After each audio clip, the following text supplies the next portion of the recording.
A gente recebe com muita alegria no estúdio a governadora do estado, Daniela Rainer. Governadora, obrigado por estar com a gente. Um momento visivelmente novo que Santa Catarina passa a traçar, né, desde então. É uma expectativa muito grande do cidadão catarinense que espera mais das ações de governo. O que a senhora tem sentido já nesses primeiros passos? Evidente que já vinha em construções e alianças desde quando ainda vice-governador estava no governo, mas agora à frente da cadeira mais importante. A principal dúvida, o principal questionado do momento, o diálogo está mais estreito realmente com a Casa Legislativa? Boa tarde. Boa tarde, agradeço a oportunidade de estar aqui, uma satisfação muito grande. Realmente esse é um dos pilares que eu passei para o colegiado, passei para as pessoas que compõem o governo, né, para os secretários como um todo, assim, de uma maneira muito rápida, né, e até para a gente ter conversas mais profundas a partir da semana que vem, mas o diálogo, a comunicação está sendo já um dos pilares. Eu tenho conversado, já fui à Assembleia Legislativa, né, uma das primeiras ações que eu fiz foi ir à Assembleia Legislativa, conversei com o presidente da Assembleia, já fui ao Tribunal de Contas do Estado, conversei com o doutor Adircélio, apresentei o chefe da Casa Civil. Hoje à tarde vou ao Ministério Público e em breve falarei também com o Tribunal de Justiça. E assim pretendo fazer com todos os setores da sociedade, com os prefeitos. A gente já está agendando com a FECAM, né, para conversar com todos os prefeitos, para realmente ter um canal eficiente de comunicação. E eu tenho certeza que é através da comunicação que a gente vai recuperar a harmonia política e a credibilidade do Estado de Santa Catarina. A minha grande missão nesse momento é recuperar a credibilidade de Santa Catarina, recuperar a economia do nosso Estado e fazer o cidadão se sentir bem de novo em Santa Catarina, trazer qualidade de vida para o cidadão catarinense e recuperar essa qualidade de vida que sempre foi uma coisa diferenciada aqui no nosso Estado e que agora está nessa fragilidade, nessa dúvida, nessa incerteza. E é essas dúvidas, essa segurança que eu quero trazer de volta para o povo catarinense e para quem pretende investir aqui, enfim. É visível e sensível que essa mudança de postura era mais que necessária. O cidadão esperava por isso. E é visível também que já há alguma reestruturação na casa de governo. Casa Civil já modificada, com um novo secretário, pontuações específicas em relação à saúde. Vivemos essa turbulência por conta de ações de governo diante da pandemia e também da comunicação. Alguma visão de curto prazo, principalmente em relação à Secretaria de Saúde especificamente? A Casa Civil já foi anunciada, né? Foi a primeira, no momento que eu me apresentei ao colegiado, né? Para começar essa transição, já levei o chefe da Casa Civil junto, que é o general Miranda, uma pessoa que transita muito bem por todo o Estado, que tem uma capacidade administrativa, um currículo maravilhoso e que traz esse respeito também e essa capacidade de conversar com todos os setores. Eu estou fazendo contato direto com os políticos, estou dando essa atenção. Eu acredito que era uma necessidade que todos sentiram, né? E a saúde, evidentemente, que tem sido uma das nossas maiores preocupações nesse momento. As outras modificações que eu vou precisar fazer no governo vão ser feitas de uma forma muito pontual, muito responsável. A gente trabalhou muito essa semana, já começamos trabalhando para identificar as principais dores, as principais dificuldades e fazer um alinhamento para na semana que vem já conseguir apresentar algumas medidas mais efetivas que vão trazer eu adoraria estar com tudo planejado já, com tudo pronto, mas a verdade é que foi eu fui trazida a interinidade ao governo do Estado de uma forma do governo muito rápida, né? E agora a gente está demandando todos os nossos esforços para realmente conseguir entender tudo o que está acontecendo aqui e de uma forma muito responsável, sem causar nenhum trauma, mas muito firme no alinhamento que a gente tem, recuperando, inclusive, algumas coisas que a gente prometeu para o povo catarinense, que o povo catarinense elegeu como projeto de governo e que foram deixadas de lado. Então, é um resgate muito grande que a gente precisa fazer num curto espaço de tempo, mas a semana que vem eu tenho certeza que a gente já apresenta algumas respostas efetivas, né, com responsabilidade, com cautela, tentando não gerar especulações a respeito, mas com efetividade. Ainda pensando nisso, a senhora há pouco disse 2 vezes e tocou na palavra alinhamento. E aí eu penso, já que estamos falando da pasta de saúde, que nesse momento é extremamente sensível, em alguns pontos polêmica, muita cobrança do cidadão catarinense no sentido de tivemos a nossa liberdade roubada em uma série de aspectos que estão absolutamente nebulosos, principalmente naqueles relacionados a decisões tomadas durante a pandemia. Algo completamente diferente, divisões de governo federal, né? Inclusive alinhadas com a questão de campanha anterior, mas agora absolutamente visíveis diante de uma pandemia das decisões que foram tomadas não só em nível estadual, mas em níveis municipais. Alguma mudança específica, sinais de flexibilização em relação a algumas coisas, vimos diversos setores serem atingidos duramente. Exatamente. Eu não tenho dúvida que o maior desafio na gestão do Estado é a saúde, é a pandemia, é o verão que já está chegando, né? O atrativo que Santa Catarina é também. Normalmente, o habitual aqui é no verão aumentar muito a circulação de pessoas, enfim, a gente tem desafios muito fortes pela frente e o gerenciamento da pandemia, com certeza, é o foco principal nesse momento.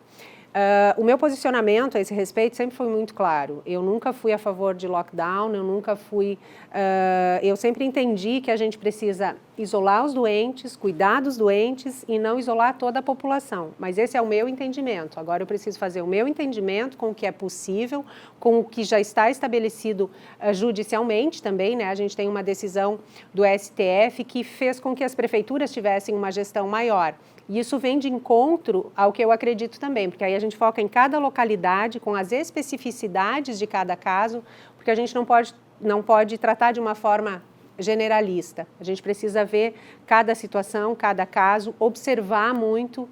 Vai haver situações em que a gente vai poder avançar. Eu espero que não haja situações em que a gente tenha que recuar, mas o prognóstico é esse. Avalia, avança quando possível e recua quando necessário. A gente precisa, sim, ouvir o Ministério da Saúde, alinhar as pontas, Ministério da Saúde, Estado de Santa Catarina, prefeituras. Por isso também que a gente está buscando essa agenda com os prefeitos para avaliar as necessidades de cada município, o que cada prefeito precisa. E outra circunstância que eu sempre defendi foi a prevenção. Eu acredito que a gente tem aí, eu estou já tentando estabelecer isso, fazer campanhas de prevenção, embora a gente já esteja bem avançado nesse sentido, mas a gente precisa sim, eu sempre saliento aquele caso da H1N1, que as crianças chegavam em casa lavando a mãozinha diferente e aprendendo na escola, então eles continuaram indo para a escola, mas foi feita uma campanha de prevenção muito grande. E outra situação que eu já aproveito e peço para a população é que procurem um médico, qualquer sintoma que tiver, procure o médico. E eu também sempre defendi que o médico tenha autonomia para dispensar o tratamento que ele achar adequado. Ele é o profissional que tem essa habilidade técnica para dispensar a medicação que achar conveniente, se precisa de exame complementar ou não, e cabe ao governo dar condições para que esse trabalho seja efetivo. Está mais do que claro que o tratamento precoce é fundamental e extremamente decisivo nesse momento que nós tomamos. Decisões foram roubadas, inclusive, das mãos de médicos. Houve uma interrupção por conta de decisões tomadas de governo entre essa relação fundamental médico-paciente. Tocando nesse assunto, a senhora falou de educação. Como ficam as escolas? Há uma ansiedade enorme, cartas foram entregues, inclusive, para o governo e para a secretaria responsável, de pais que querem os filhos de volta à escola. Algum pensamento nesse sentido? As aulas já existem datas já está retomando esse processo, né? É uma relação que é difícil a gente dizer aqui, nesse momento a gente não pode ter nenhuma decisão extrema, até porque as crianças vão ter que passar por essa nova adaptação, porque eles estiveram, na verdade o que aconteceu até agora foi o homeschooling, né? Os pais aprenderam a ensinar seus filhos. Eu mesma me via em dificuldades muito grandes para administrar as crianças em casa. Todo mundo saiu da rotina, especialmente as crianças, e essa é uma preocupação muito grande que eu tenho, essa retomada gradual, com cuidado, para que a cabecinha deles também consiga absorver isso de uma forma, da melhor forma possível, tendo esse cuidado de saúde, de acordo com o mapeamento de cada região. A gente precisa realmente, o segredo é observar cada região, cada localidade especificamente. Não podemos generalizar de forma alguma, temos que cuidar de cada situação em específico, preparar as nossas crianças para essa retomada também e fazê-lo com toda a segurança, que as crianças se sintam bem também nesse processo, porque o Fique em Casa foi de uma forma bastante abrupta. Todos os pais têm um sentimento de dificuldade das crianças nesse processo todo, isolamento, gerou uma série de outros problemas também que a gente não pode ignorar. E agora essa retomada tem que ser feita de uma forma muito responsável, cuidando das nossas crianças também, para que não seja feito, mais uma vez, de uma forma abrupta e eles consigam retomar da melhor forma possível o ano letivo, que já está terminando também. São muitos desafios pela frente, mas será feito de uma forma muito tranquila e muito responsável. Quero tentar juntar em uma pergunta só 3 questões. A senhora falou na coletiva em desenvolvimento e infraestrutura. Que tipo de metas de curto e médio prazo, talvez de longo? Comunicação, já um nome em vista? Houve grandes choques, inclusive com dificuldade de conversa e entrevista com secretários de governo. E a outra questão é agronegócio, em relação aos incentivos. Avançamos naquelas questões? Em relação aos incentivos, foi a grande notícia de hoje, que eu não posso negar a minha felicidade, porque foi um tema que eu sempre lutei para que não houvesse, que não findasse, né, os incentivos fiscais nos defensivos agrícolas, e o CONFAS acabou de decidir, então, pela prorrogação dos incentivos fiscais. Então, isso vai trazer um resultado, especialmente agora, né, que a gente está numa situação de seca, né, enfim, e todo mundo esperando uma chuva para plantar, então eu tenho certeza que agora veio um ânimo a mais para o produtor. E isso agrega na nossa receita, no desenvolvimento do nosso estado, é o começo de tudo, né? A agricultura é o começo de tudo, é o nosso setor primário e aí vai agregando outros valores a ela. Eu fiquei muito feliz com essa postergação. E tenho certeza que o produtor rural também ficou muito feliz. Comunicação. A comunicação. Eu tenho certeza que o principal equívoco foi a comunicação até agora, né? E se a gente não criar esse canal eficiente, não foi criado até agora um canal de comunicação bacana, e o que eu quero é realmente criar esse canal eficiente de comunicação, não só com a Assembleia Legislativa, com a própria imprensa, com toda a sociedade de Santa Catarina, com os prefeitos, com as federações, enfim, ouvir toda a sociedade.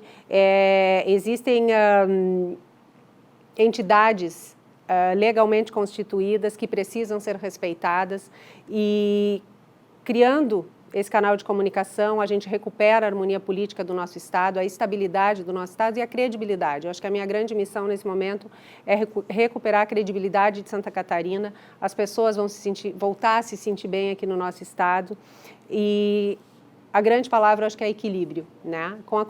Comunicando bem, a gente consegue chegar ao resultado que a gente espera. E quanto à infraestrutura e desenvolvimento?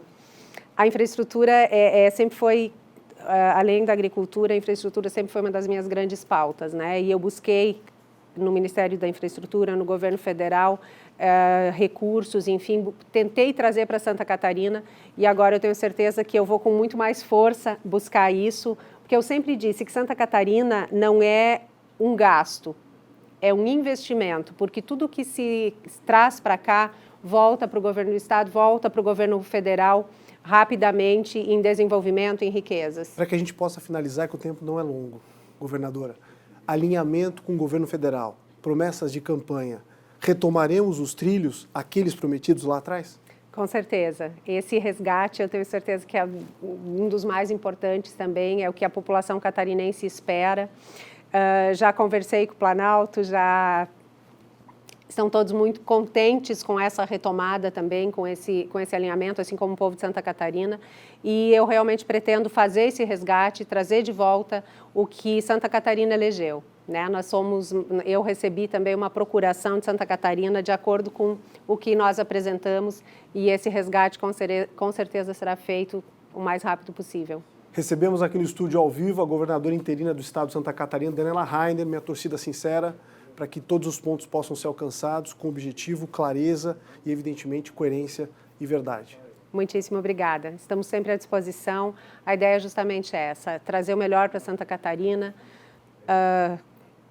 harmonia, credibilidade e comunicação.